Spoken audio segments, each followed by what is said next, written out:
Sujata sari centre का आप उद्घाटन की तस्वीरें देख रहे हैं। महिलाओं के हाथों से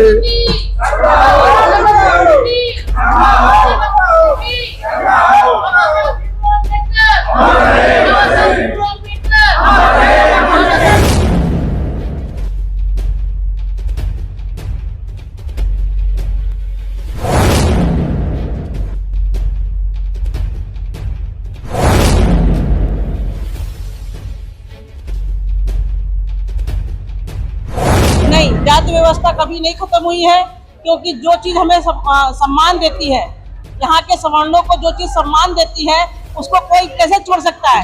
जो कुर्सी सम्मान देती है उसको कौन कैसे छोड़ सकता है। जाति सम्मान देती है, उनको सम्मान देती है, हमको भले ना सम्मान दिया हो उन्होंने।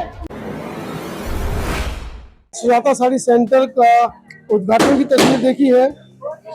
आम साधारण उद्घाटन की तस्वीरें थी, लेकिन मुख्य बात थी तो एक महिला ने रिबन काटा। बाबा साहब कहते थे मैं उस समाज की प्रगति को उसके महिला की प्रगति से, तो महिलाओं ने कितनी प्रगति की है उससे आंकता हूँ। मैडम, सम्मान मिल रहा है बाबा साहब की बदौलत, अधिकार मिल रहे हैं बाबा साहब की बदौलत, और आज तो उद्घाटन भी महिलाएं करने लगी हैं, लेकिन कहीं ना कहीं अपने मुक्तिदाता को पहचान नहीं पा रही। ऐसा नहीं है, हमारे बहुजन समाज में बहुत विकास हुआ है। हिंदू कोड बिल जिसे बाबा साहब जी ने समान वर्ग के लिए किया था, हमारे समाज की महिलाएं वैसे भी बहुत आगे थी, क्योंकि कर्मठी, हम लोग कर्मठी समाज से आते हैं। तो बाबा साहब भीमराव अम्बेडकर ने कॉन्स्टिट्यूशन में, जहां भारत के संविधान में हर जगह पे कहीं भी भेद नहीं किया गया महिला और पुरुष के लिए, हम ऐसे संविधान के मालिक बनाए हमको बाबा साहब भीमराव अम्बेडकर, और जिनकी बदौलत आज ये है कि बहुजन समाज जहाँ पुरुषों ने आगे बढ़ने का काम किया है, वहीं बाबा साहब भीमराव अम्बेडकर और इस बुद्ध विहार के संस्थापक बाबू तीसरण जी ने हमको यहाँ का राष्ट्रीय उपाध्यक्ष बनाया, और उसी की देन है कि आज मैं बुद्ध विहार समिति के राष्ट्रीय उपाध्यक्ष। अच्छा, राष्ट्रीय उपाध्यक्ष हूँ। मैं इसी बुद्ध विहार हरिया की मैं राष्ट्रीय उपाध्यक्ष हूँ, और मैं पूरे इंडिया में अपने बुद्ध धर्म और बाबा साहब भीमराव अम्बेडकर के प्रचार प्रसार में निरंतर रहती हूँ। मैंने अभी एक सवाल किया, वो SC ST OBC माइनॉरिटी समाज की महिलाएं तो जागृत हो रही हैं, लेकिन सवर्ण समाज की महिलाएं कहीं ना कहीं या तो वो अनभिज्ञ हैं, या उनको बताया नहीं जा रहा है, या वो जानबूझकर बाबा साहब को मानना नहीं चाहती। वो मैं तो यही कहूंगी कि जानबूझ के नहीं, क्योंकि मैं एजुकेशन में हूँ। तो जहाँ तक मेरा एजुकेशन से वाकिफ हूँ, मैं जहाँ तक शिक्षाओं को जनरल की महिलाओं को जानना चाहती हूँ कि जहाँ ज्योतिबा फुले और सावित्रीबाई फुले और बाबा साहब भीमराव अम्बेडकर, उनको बाबा साहब भीमराव अम्बेडकर ने ज्योतिबा फुले जी को गुरु मान करके भारत के संविधान में महिलाओं को हक अधिकार दिया था, तो वहाँ सावित्रीबाई जितनी उपेक्षित है उतने ही बाबा साहब भी उपेक्षित है उनकी नजर में। लेकिन वो ये जरूर जानती हैं कि भारत का संविधान उन्होंने लिखा है और अधिकार हमको मिला है, लेकिन क्या है कि समाज में देखने के हाथी के दांत खाने के अलग होते हैं, दिखाने के अलग होते हैं। वो बाहर तो, अंदर तो स्वीकार करती हैं, लेकिन बाहर वो सामाजिक उनकी जो सनातन धर्म या उनकी जो अवमंडल है, पाखंडवाद है, उस पाखंडवाद के कारण वो माँ सावित्रीबाई फुले को और बाबा साहब भीमराव अम्बेडकर को, क्योंकि भारत सरकार ने ये कर दिया है कि स्कूलों में बाबा साहब भीमराव अम्बेडकर की जयंती मनाई जानी चाहिए, परिनिर्वाण दिवस मनाया जाना चाहिए। वहीं सावित्रीबाई फुले जो हमारी राष्ट्रमाता प्रथम शिक्षिका हैं, लेकिन वो उपेक्षित इसलिए हैं क्योंकि जन जन में अभी जागरूकता की जरूरत है, और हमें अपने बहुजन इस मूवमेंट को और आगे बढ़ाने की जरूरत है कि हर महिला को ये एहसास दिलाना है कि इस भारत में अगर महिलाओं का उत्थान हुआ है तो वो भारत के संविधान से हुआ है। जो कल हमारा कॉन्स्टिट्यूशन डे परसों था, उसके वजह से हुआ है, और उस कॉन्स्टिट्यूशन में कहीं भी बाबा साहब भीमराव अम्बेडकर ने महिलाओं का जो समता मूलक समाज की बात है और एक्स्ट्रा ही मिला है। जैसे लेबर लॉ के अंतर्गत महिलाओं को एक्स्ट्रा उनको लाभ मिला है, मातृत्व अवकाश का या और सारे अवकाश का लेबर एक्ट में, और उनके काम के समय को कम करने का भी काम उसमें लेबर एक्ट में बाबा साहब। आपको नहीं लगता जिस तरह से सामाजिक न्याय मंत्रालय ने अंबेडकर प्रतिष्ठान के माध्यम से बाबा साहब की वॉल्यूम्स छापे, 40 वॉल्यूम्स उन्होंने छापे हैं और समाज में बेच भी रहे हैं, और बाबा साहब का प्रचार प्रसार कर रहे हैं, उन्हीं वॉल्यूम्स में लिखी हुई 22 प्रतिज्ञाओं को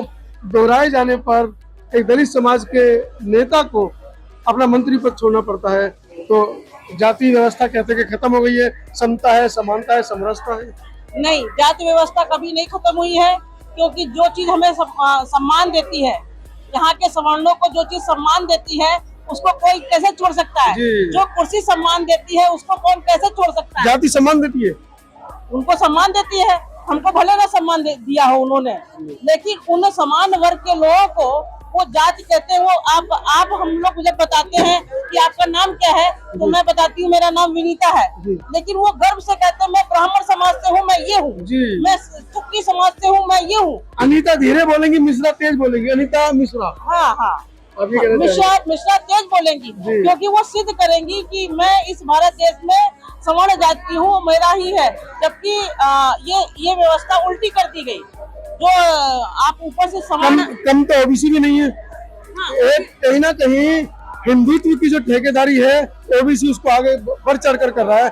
अगर वो सुधर जाए तो मुझे लगता है कि बहुत जल्दी उसका विकास होगा। वास्तव में मेरा एक मानना है कि दो प्रकार के गुलाम भारत देश में, जब जो शूद्र शब्द का कॉन्सेप्ट आया, वो जब राजा हार जाता था तो जितनी भी प्रजा उनकी गुलाम होती थी उसको शूद्र शब्द दिया गया।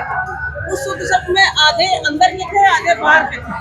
जो अंदर वाले थे, तो आज भी अंदर वाले लोग अपने आप को उनके जैसा ही मानते हैं, और बाहर वाले लोग अब भी दबे शोषित लोग अपने मानते हैं। तो ये तो बात है कि मरी हुई चीज को गले में ढोने का काम आज के ओबीसी के लोग भी कर रहे हैं। अगर ओबीसी एससी जो हमारा पूरा शूद्र वर्ण है, जो चौथे वर्ण की अगर हम वर्गीय चेतना की बात करें, अगर हम वर्गीय चेतना में बन जाए तो हमारा जो 95% बहुतायत संख्या है वो अभी पूरे देश में राज कर सकती है। लेकिन बिखरे लोग हैं, इसलिए ये अभी क्या आज के साक्षात्कार से क्या संदेश आप खासकर महिलाओं को, क्योंकि महिला सुधरेगी तो घर सुधरेगा? बिल्कुल, मैं आपको अपने भाइयों से ये कहती हूँ कि 50% की आबादी ने बहुत काम कर लिया, लेकिन देश में 70 वर्षों के बाद कोई परिवर्तन बहुत ज्यादा नहीं दिखाई दे रहा है। हमें अभी आधी आबादी 50% की आबादी पे काम करना है। हमारी महिलाओं को इस मूवमेंट को आगे बढ़ा करके, इस मूवमेंट को बढ़ा करके इस देश पर जो हमारा जो हमें अपेक्षित किया जा रहा है, उसमें हमें राज्य में, सेंटर में और पूरे विश्व पे राज करने की रणनीति बनानी चाहिए। और इसके लिए महिलाओं को आगे बढ़ना चाहिए। वो शिक्षित हो, कम खाएं, कम पहने, लेकिन वो शिक्षित हो, शिक्षित करें लोगों को, और आर्थिक, राजनीतिक और सामाजिक उत्थान की बातों को वो अपने जीवन में जान करके उसको आगे बढ़ाने का काम करें और जन जन तक पहुंचाने का काम करें। सुजाता, जो साड़ी श्रृंगार केंद्र जिसका उद्घाटन अभी हुआ है, बहुजन समाज की महिलाएं हैं, और देखिए साड़ियां बुक होनी शुरू हो गई हैं।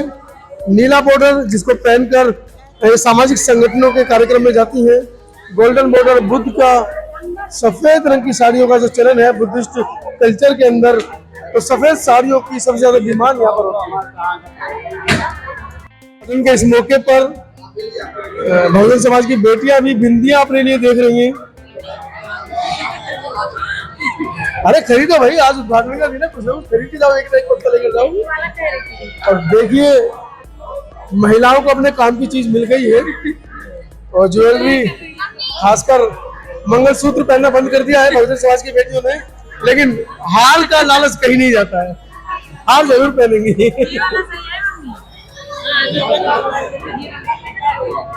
तो मैं दिखा रहा हूँ आपको, सभी लोग खरीदारी कर रहे हैं दुकान के अंदर।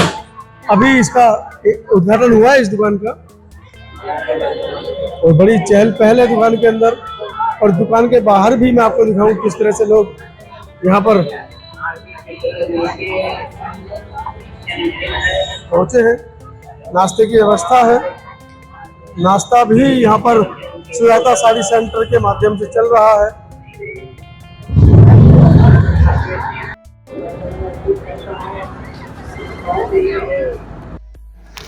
तो मैं आपको दिखा रहा हूँ सुजाता बुक, सुजाता साड़ी सेंटर के ऊपर जो इनका पार्टीशन है, वहाँ पर इन्होंने बहुजन जो साहित्य है, तिरछल साहित्य है।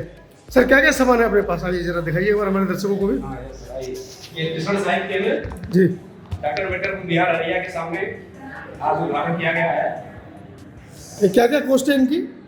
ये भगवान बुद्ध, ये फाइबर की बनी हुई है जी, और बहुत ही टिकाऊ और आकर्षक, सुंदर है। हाँ, ये जो है 30,000 की मूर्ति है। अच्छा, हाँ, और ये विश्वरत्न बाबा साहब डॉक्टर अम्बेडकर की मूर्ति, ये भी फाइबर की है, बहुत हल्की है, आसानी से कहीं भी स्थापित किया जा सकता है। इसकी कीमत 25,000 रुपये है। वेरी गुड, बहुत सुंदर, बहुत सुंदर, बहुत सुंदर प्रतिमा है बाबा साहब की और बुद्ध की। और चलते हैं, क्या क्या सामान आपको हरैया में मिलेगा। देखिए सब चीज हरियाणा में ये ऐसा केंद्र बनाया गया है कि जहाँ पे आपको भोजन कल्याण, भोजन समाज, तो डॉक्टर अम्बेडकर बुद्ध विहार के सामने कृष्ण साहित्य केंद्र का उद्घाटन किया गया है। कृष्ण साहित्य केंद्र एवं धम्म प्रचार सामग्री ऐसा केंद्र बनाया जा रहा है जहाँ पर भारत के विभिन्न विद्वान लेखकों द्वारा हर तरह की किताबें यहाँ पे उपलब्ध कराई जाएंगी। बहुजन कल्याण संबंधित जितने भी हमारे बहुजन विकास से संबंधित जितने भी भारत का संविधान है, धार्मिक किताबें हैं, सामाजिक किताबें हैं, विभिन्न लेखकों की हर तरह की किताबें, जो भी भारत के अंदर जितने भी हमारे विद्वान लेखक हैं बहुजन समाज से संबंधित, जो भी वो साहित्य लिख रहे हैं और बहुजन समाज के कल्याण के लिए प्रयास कर रहे हैं, तो हमारा छोटा सा प्रयास है कि कृष्ण जी के नाम से ये साहित्य केंद्र बनाया गया है, जहाँ पे विभिन्न लेखकों के द्वारा साहित्य उपलब्ध कराया जाएगा और बहुजन समाज का कल्याण किया जाएगा। अगर हम साहित्य पढ़ेंगे और साहित्य का प्रचार करेंगे तो हमारा बहुजन समाज का कल्याण होगा। ये इस साहित्य केंद्र के प्रोपराइटर कुमार प्रिंस खौद हैं। तो इस तरह से विभिन्न धम्म प्रचार सामग्री यहाँ पे उपलब्ध कराया जाएगा। मूर्तियाँ मेटल की हैं, कई तरह की मूर्तियाँ, विभिन्न तरह की बनी हुई छोटी बड़ी मूर्तियाँ, जो भी बहुजन कल्याण से संबंधित, धम्म प्रचार से संबंधित जितने भी सामान जो भी हमें जरूरत है बहुजन समाज के लिए, वहाँ यहाँ पे सब उपलब्ध कराया जाएगा। एड्रेस और बताइएगा अपना। यहाँ डॉक्टर अम्बेडकर बुद्ध विहार, मुरादीपुर, तहसील हरैया, जिला बस्ती। डॉक्टर अम्बेडकर बुद्ध विहार के सामने ही कृष्ण भवन बनाया गया है, क्योंकि डॉक्टर अम्बेडकर बुद्ध विहार स्मृति से सम्मानीय श्रद्धेय आरवी कृष्ण जी के द्वारा बनाया गया है, जो कि अभी हमारे बीच में नहीं है, लेकिन वह जो केंद्र बना के गए हैं और जो हमारे अंदर जो उत्साह भर के गए हैं वो हमेशा जीवित है। तो इसलिए उनके नाम से यह भवन बनाया गया है, त्रिशरण भवन, डॉक्टर अम्बेडकर बुद्ध विहार, तहसील हरैया, जिला बस्ती। उसके सामने ही यह भवन बनाया गया है, जिसमें ग्राउंड फ्लोर पे सुजाता साड़ी केंद्र एवं श्रृंगार प्रसाधन केंद्र खोला गया है। आज ही कृष्ण जी का जन्मदिन है 28 नवंबर। उनके जन्मदिन के अवसर पर यहाँ इस भवन में, त्रिशरण भवन में, यह 2 केंद्र खोले गए हैं। ग्राउंड फ्लोर पे सुजाता साड़ी एवं श्रृंगार प्रसाधन केंद्र और फर्स्ट फ्लोर पे उनके नाम से त्रिशरण साहित्य एवं धम्म प्रचार सामग्री केंद्र खोला गया है। यहाँ पे आपको बौद्ध धर्म से संबंधित साहित्य, स्टिकर, धम्मध्वज और हर तरह की सामग्री उपलब्ध कराई जाएगी। आपका त्रिशरण भवन में हार्दिक अभिनंदन, स्वागत है। नमो बुद्धाय, जय भीम।